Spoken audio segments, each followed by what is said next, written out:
Bonsoir.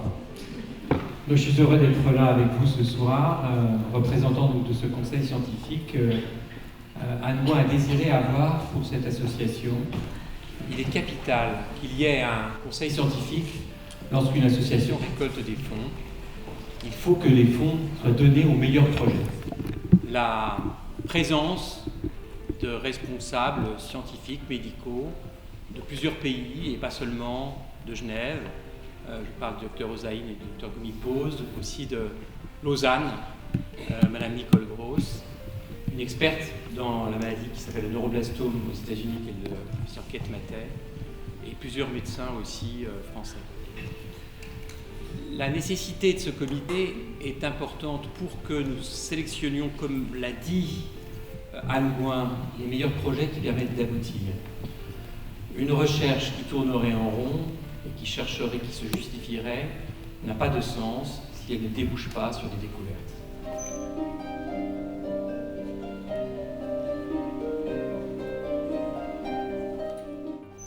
Une des premières découvertes que nous avions évoquées il y a déjà 3 ans, il me semble, me souvenir, qui est l'existence d'une mutation somatique dans les cellules tumorales dans le neuroblastome, permet d'envisager pour un petit pourcentage de patients des traitements qu'on appelle ciblés, avec des médicaments qui agissent sur la cellule tumorale comme une clé dans une serrure.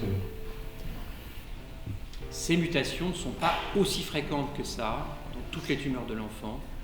Ces tumeurs sont des constellations de maladies et il faudra trouver les serrures pour chacune de ces maladies. Anne a bien dit que la faible importance en nombre des patients qui sont atteints par ces maladies fait que peu d'industriels s'y intéressent.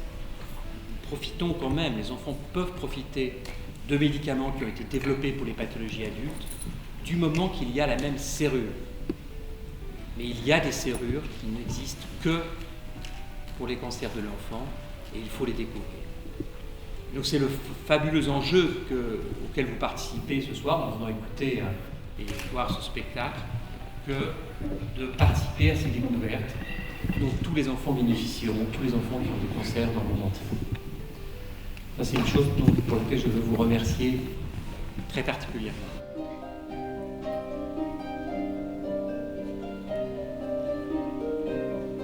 L'autre aspect est la collaboration internationale.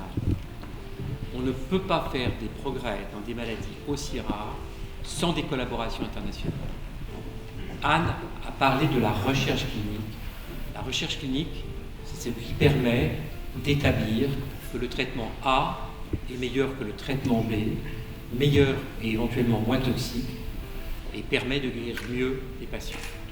Cette recherche ne peut pas se développer en oncologie pédiatrique sans avoir ce versant international, et c'est tout l'intérêt d'avoir une association ici qui est capable de soutenir des actions qui sont transfrontalières et qui éventuellement sont des actions qui sont transatlantiques. Donc je pense que vous verrez dans les mois et les années à venir les résultats des recherches que vous avez aidées, et en voyant que sur le site de l'association, nous mettons en exergue les résultats des études qui ont été faites grâce à votre aide. Je vous remercie.